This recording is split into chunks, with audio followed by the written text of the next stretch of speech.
Hello, this is Ben, and I'm with my wife Angela, Hello. and this is My Family Guide, the podcast.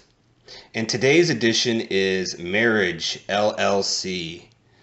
This is a segment where we're going to talk about marriage and small businesses and how they kind of are compatible and they're comparable with kind of the same structure that you need to have a successful marriage and a successful business. We're going to go over things like support, commitment, passion, love, trust, respect, having plans, 5-year plans, life after happily ever after, individual and relationship goals. We're going to talk about all that stuff, and throughout these podcasts, these particular podcasts. So, but first, let's let Angela kind of give us a brief history on us, how we met, and our marriage, and we'll talk about business. Yeah. All right.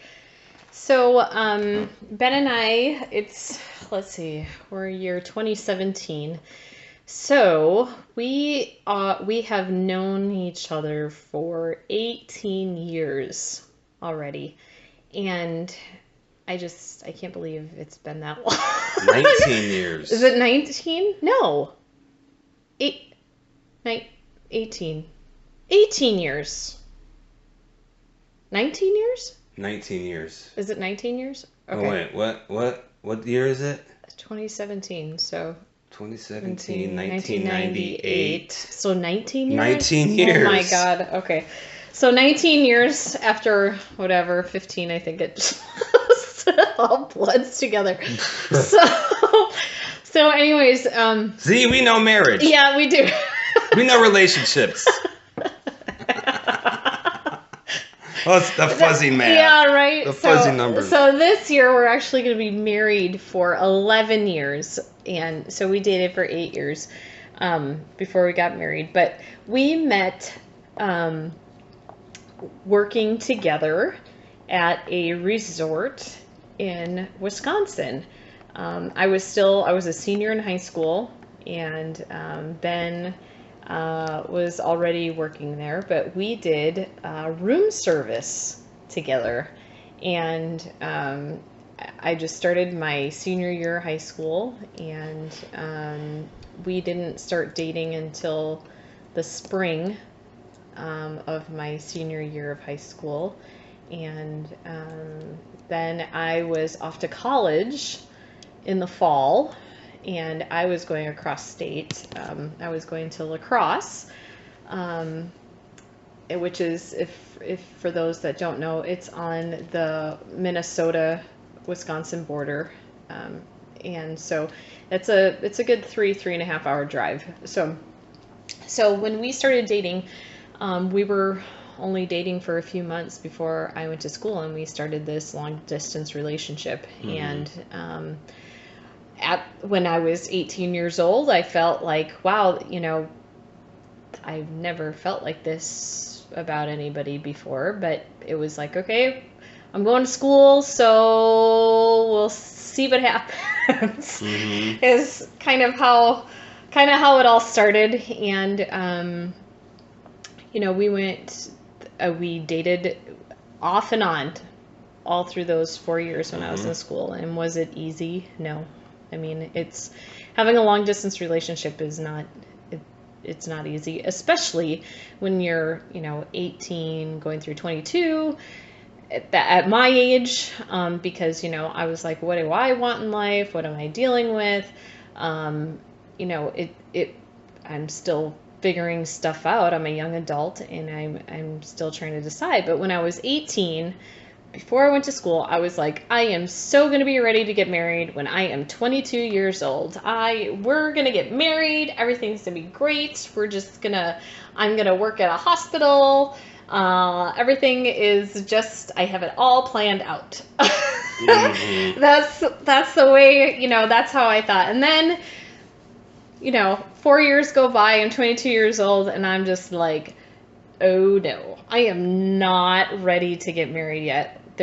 I am not ready for this. And which I was like, okay.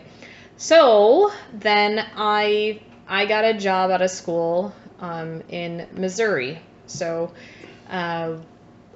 it was, let's see, I graduated in May, and then I moved to Missouri right at the beginning of July. And so then it was again, okay, what are we going to do here? Is this long distance? What's our plan? Because I had just finished school. It was a long distance relationship. And now are we going to do this again? Or what's the plan? And I was like, I guess I'm leaving it up to you, to Ben. And it was like,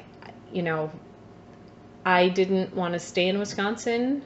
I was like, I wanted to go out and see different things. And so I got this job, and then it was like, okay, what are we gonna do?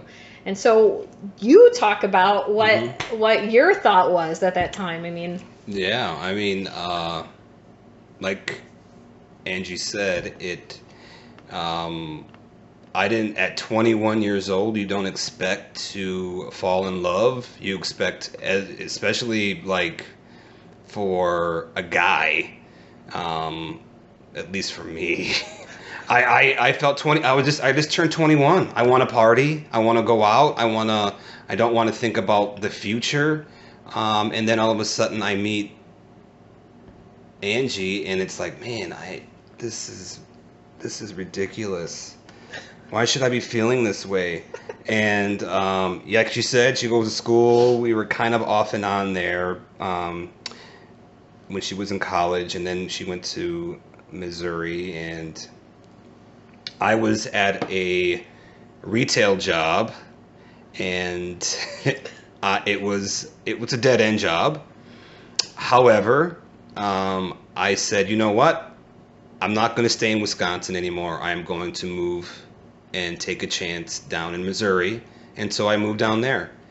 And I got a job with another retail business. And we were there for a couple years. And then we decided to move because we didn't like Missouri. met a lot of nice people. It just wasn't what But wasn't us. if you live in the South, you know what I'm talking about. Those summers are ridiculous. It's hot and humid and muggy and mosquitoes, and it's just... That's what Wisconsin was too. Yeah, Wisconsin's the same thing. So we're like, you know what? We decided to move to the Pacific Northwest, and this is how we came out here. We just kind of... I've always wanted to live out here. I told Angie that. And we moved out here and got a job. I got a job out here with another retail business. And then... I didn't have a job. You didn't have a job.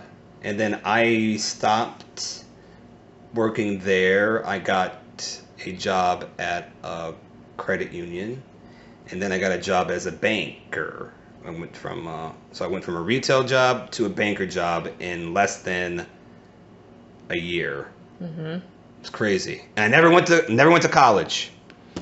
So I've always had that kind of that drive to prove that you don't need this is neither here nor there, but I've always had an issue with college and blah blah blah, and like you don't need to be successful, or you don't need a college to be successful. You just don't. And I've always kind of had that mentality. And I think that kind of, the fact that you knew that early, even though I didn't have to say that, but you knew that I had that kind of feeling, kind of proved already that it was going to, like, the marriage was going to work. Because you would have, any other person would have left me a while ago. Because I would have been driving everybody crazy. Well, you did drive me crazy. Yeah, it was nuts. I was going here and there, but it made it, and I became a banker of the year, Mm-hmm. and then 2008 hit, Yep. and the crash, Yep. and then Well, and it was just, it was a tough time. I mean, we both um, helped and supported each other during different times. I didn't have, I didn't have a job, and granted, I have my bachelor's of science. My degree is in community medical nutrition and dietetics. So, in summary, I'm a dietitian, and I spent 4 years of college. I busted my butt to get my degree. After Missouri, we moved out here. I didn't have a job. mm-hmm. What did I do? I went back to my old days of what I did in college. I worked tables. I bartended to make ends meet while Ben had his retail job, and it was tough for a good 3 or 4 months because it was like we moved out here and I was just applying for jobs, and it was like, you know what? I just need a paycheck. Mm-hmm. And so I eventually worked at I got a job at a hotel, working nights, in the food department, doing I was the supervisor of the restaurant, and then I picked up another job. I worked 2 jobs. And then I was doing banquets at another hotel. And so I was working nights, you were working days. Mm-hmm. And we did that for, oh man, that was a good six months or so until I finally got a regular job at our hospital as the... Not to say that those jobs aren't regular jobs. No, I mean regular as in Monday through Friday. Mm-hmm. 8 to 5. Yeah. Sorry, let me clarify that. So it was, and I got a job in my field. That's what you mean. Yeah, it was like a regular job because even after I started working at the hospital, I was the manager of our food service department. I mean, it's a large hospital here, so that was a big deal for me. But I continued working my hotel job doing banquets. I did both jobs. Mm-hmm.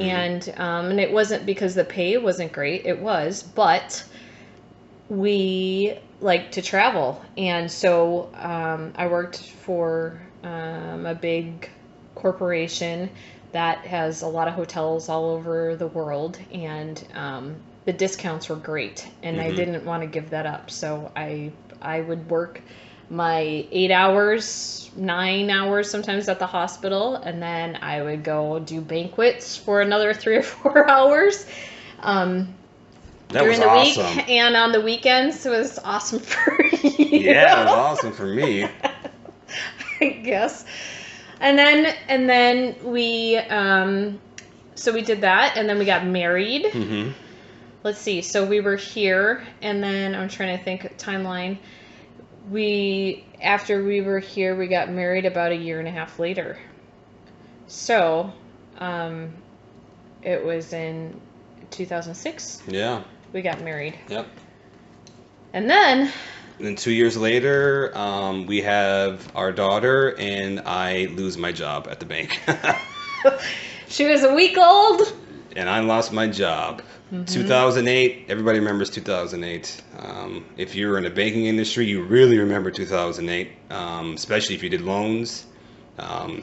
Boy, took a hit, and I thought I had another job lined up, and that bank ended up closing, and they were closing banks left and right, and we were kind of stuck, and it was depressing. We were broke. We were broke. And we needed something to do.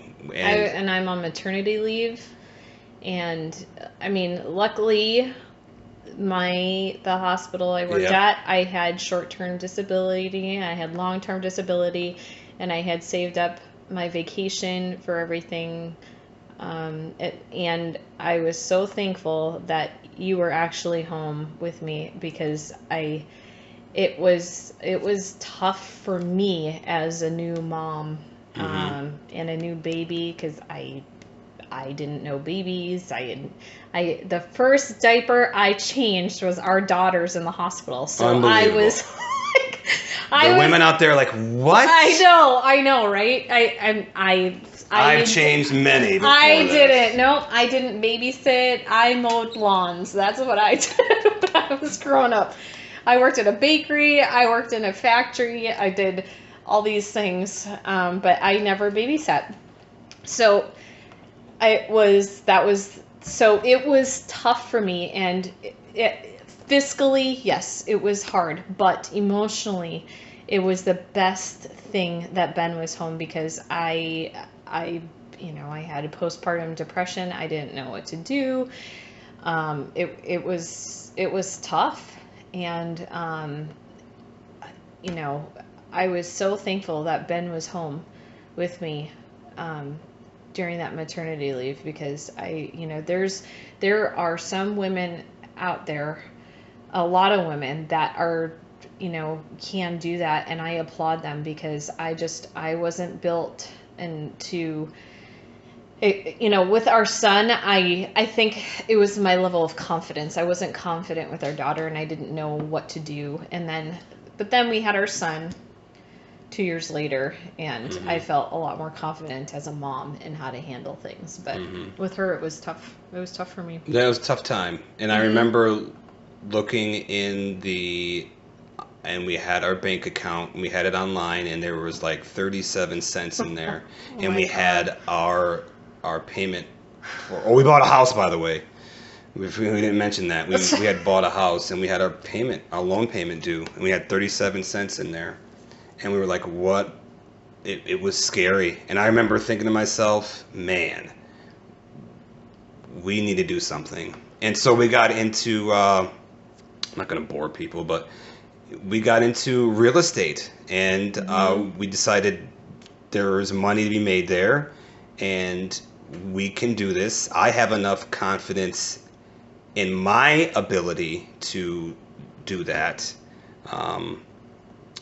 And little did I know that your confidence and your knowledge of how to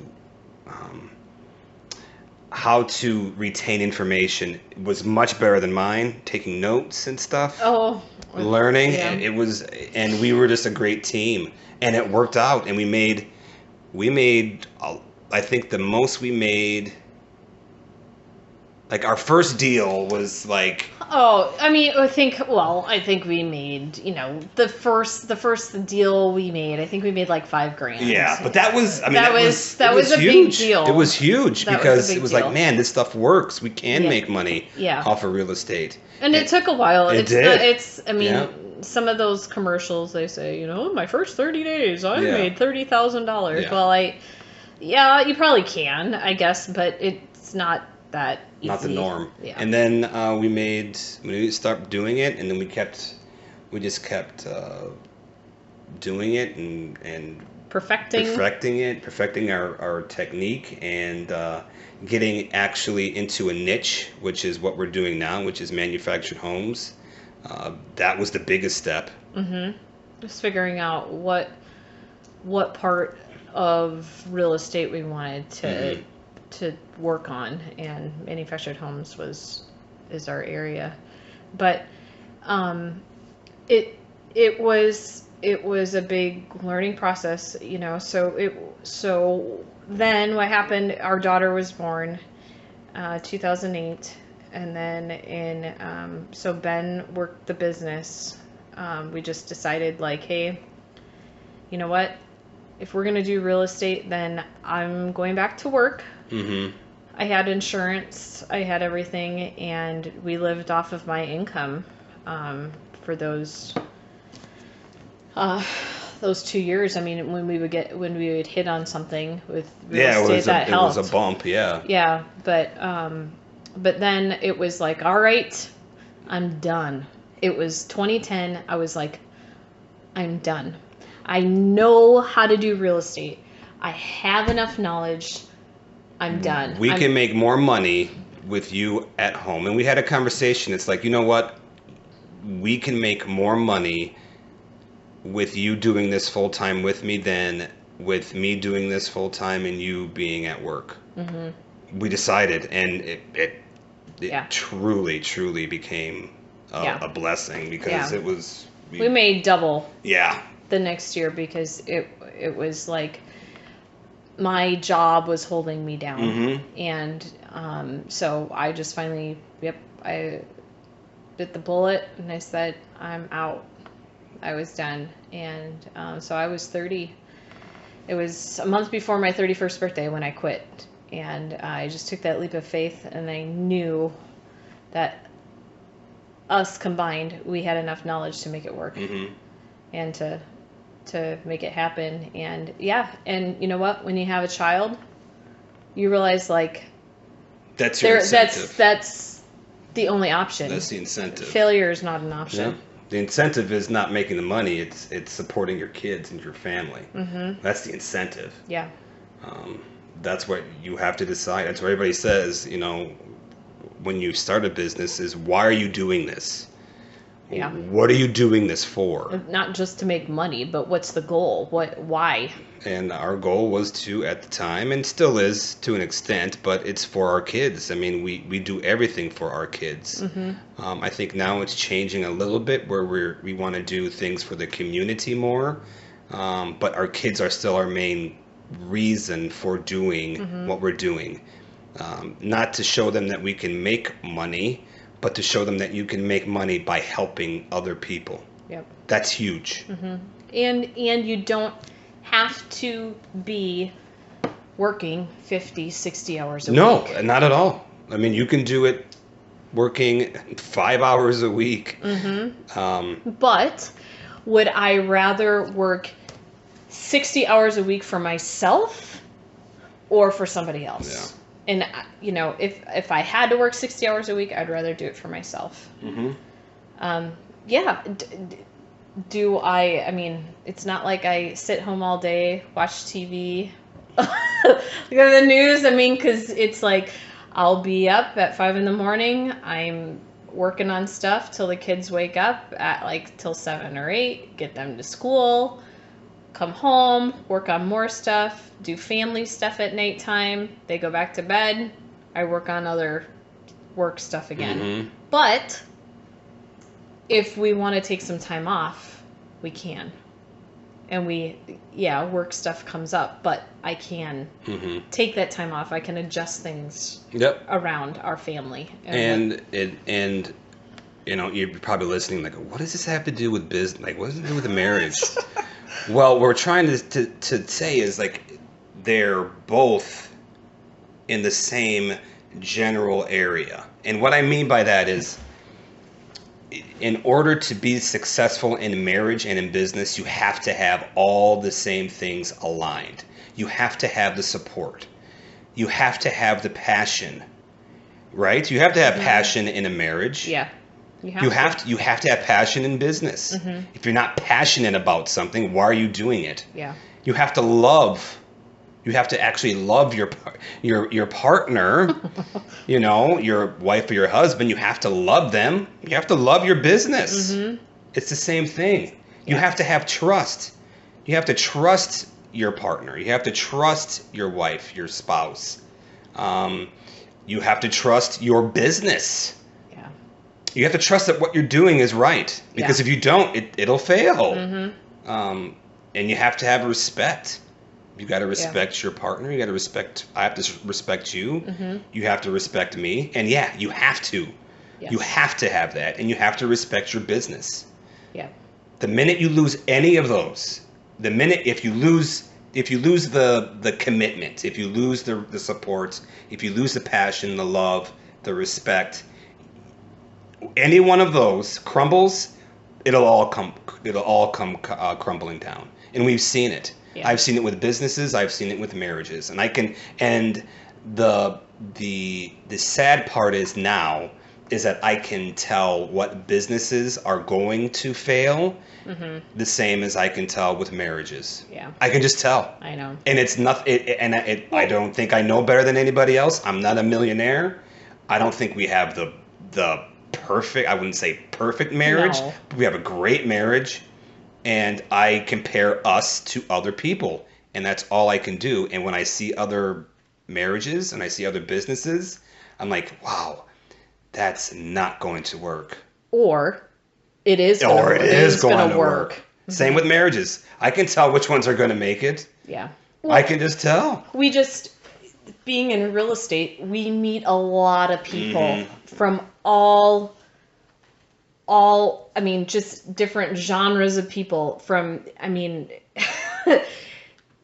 so many different personalities we meet. I've shaken hands with millionaires.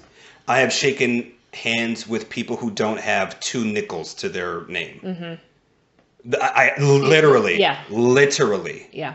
And when you have that, it's humbling because you realize they're both not just human, but they're both looking at you as someone they want to entrust their information with. Yep. The millionaire wants to talk to me, and the person who doesn't have that money wants to talk to me. And it's humbling because you feel good. Yeah. Because we're there to try to help both of them. Yeah, absolutely. With what we're doing. And for us, I think when we take that back to our marriage, because those experiences that we have with business and the people that we meet with that, you and I talk about those people, and it's honestly like we've learned from all the people that we've met, the successful ones and those that are right now in the challenge. They have this season in their life where they're just going through a hard time, and we talk about both of those and how we can learn and grow from both of them. Absolutely. And I'm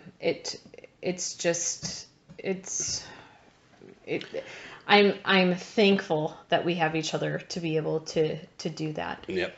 Yeah. And we have that trust built up.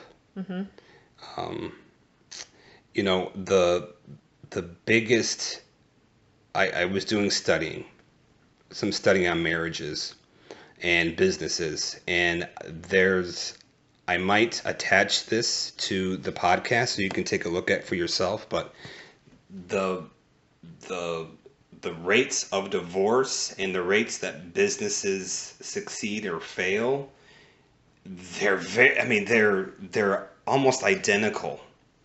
Wow.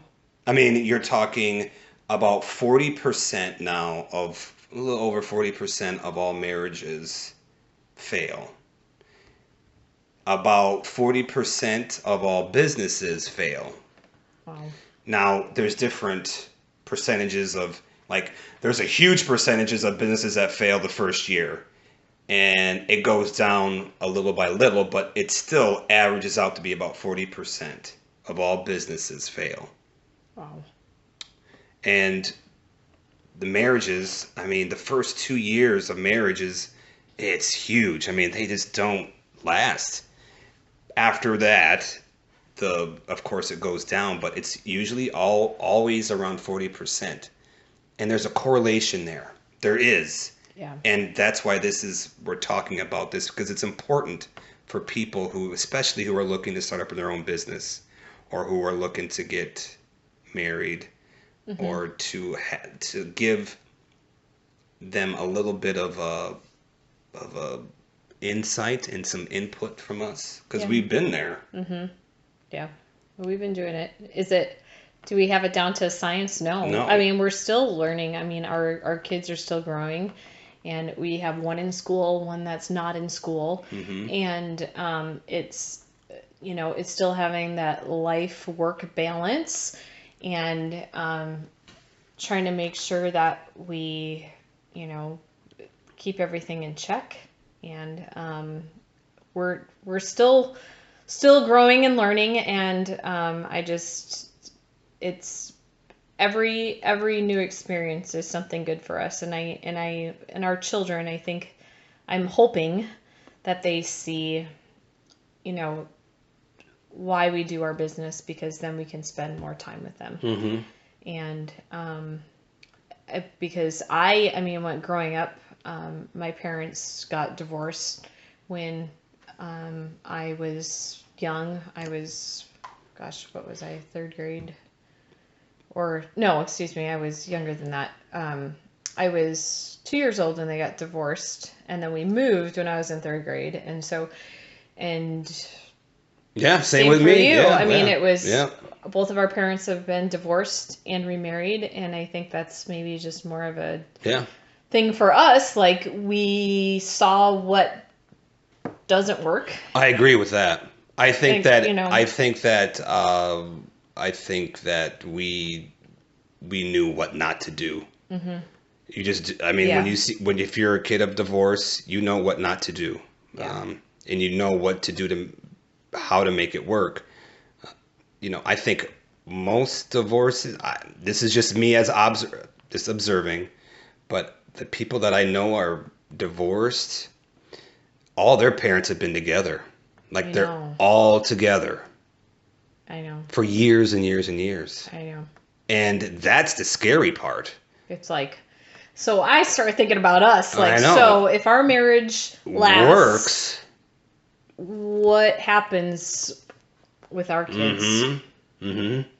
I think, but, even then, you have to, even because a marriage works, it doesn't always, just because people stay together doesn't mean they're happy together. No, exactly. And I think that's where the difference is. Yeah. They might be together, but they're not happy. Yeah.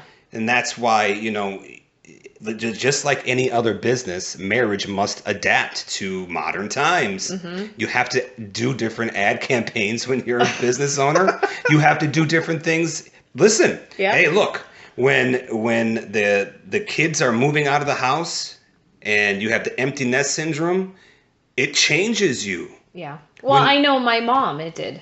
It changes you. And I felt I had guilt as a child for my mom because she was single and I was moving out of state, and it was like, it even gets me emotional because what do I do? I didn't want to leave her, and she was like, you can't stay here for me. I'll be fine. And she was. She got remarried later on, but at that time it was like I felt for her because what do? I don't want to. Mm-hmm. I didn't want to leave her. Aww. She's crying. If you can't see her, she's crying. Yeah, I get that. I get it. And, you try to, I think, that's why it's important to incorporate, if you have kids, to incorporate them in your conversations. I like to think of them as almost employees. You include them into what the family's doing, of course, and you treat the family as a business. It sounds so bad, but if you can treat your family and the family dynamic as a business, and what I mean by that is implement some of the same things you put into a business into your family life. And that's why we're trying to do this, because they're very similar. Again, support the family. You support your business. Mm-hmm. Have plans. Have 5-year plans. We talk about them with our kids. And that's huge. Just because they're not, our daughter's 8, almost going to be 9, and our son is 5. And we talk business with them. Yep. And we talk about money with them. It's important because that's the way of life. Mm-hmm. And I know my dad didn't talk money No, with it's me. taboo. It was, and I don't know if it's just that generation or it's taboo, but it's not even till now as adults. I still don't talk money with my dad. I can talk more about that with my mom, but and it's funny because with strangers, They tell us everything. They tell us everything, and they won't tell their kids anything. Like, No. how many times have we had parents who pass away or who are sick, who need to sell their home, and the kids they have no idea. No, they don't know what's going on. Spouses have no idea. Yeah. When I worked at the bank, we had a very most of our clientele were older, and a lot of them, of course, would pass away, and you would be surprised of how many times a spouse it doesn't matter, gender didn't matter, didn't know about accounts, didn't know about money. They would find money in places that they had no idea that they were there. Some of them didn't even know how to write checks. Some didn't know how to pay bills. And it happened. It's still going on today. Yeah. And that's something that's not fair. That's not good business planning. No.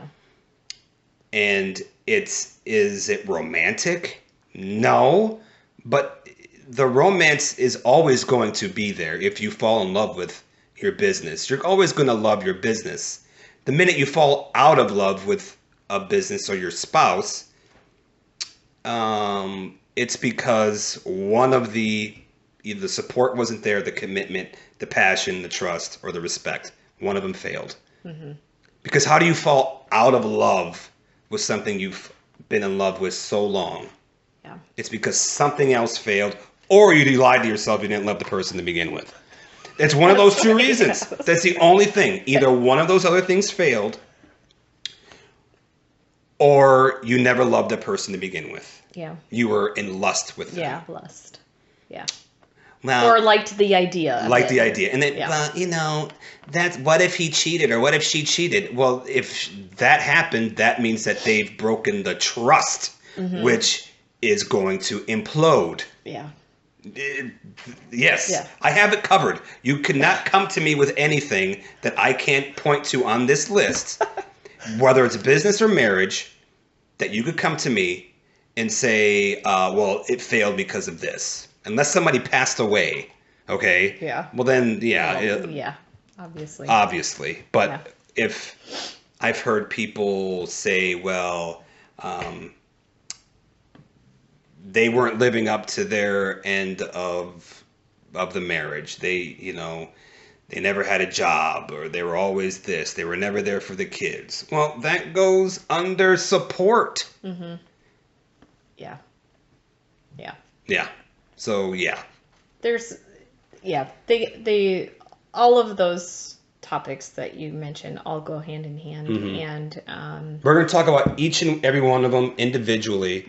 But this was just an intro of what to expect from this. If you like it, in the segment of called Marriage LLC. Marriage LLC. And we're going to be doing these weekly, I think, at least one. And I would appreciate some input if you have any. If you have your own experiences, you can write them down. You can share them. That would be great. Are you starting a business? Are you getting married? Do you have questions about businesses? Again, we're not millionaires. We don't have the perfect marriage, but I feel like we have a pretty good grasp on. And I've met a lot of people around the world, and people are people.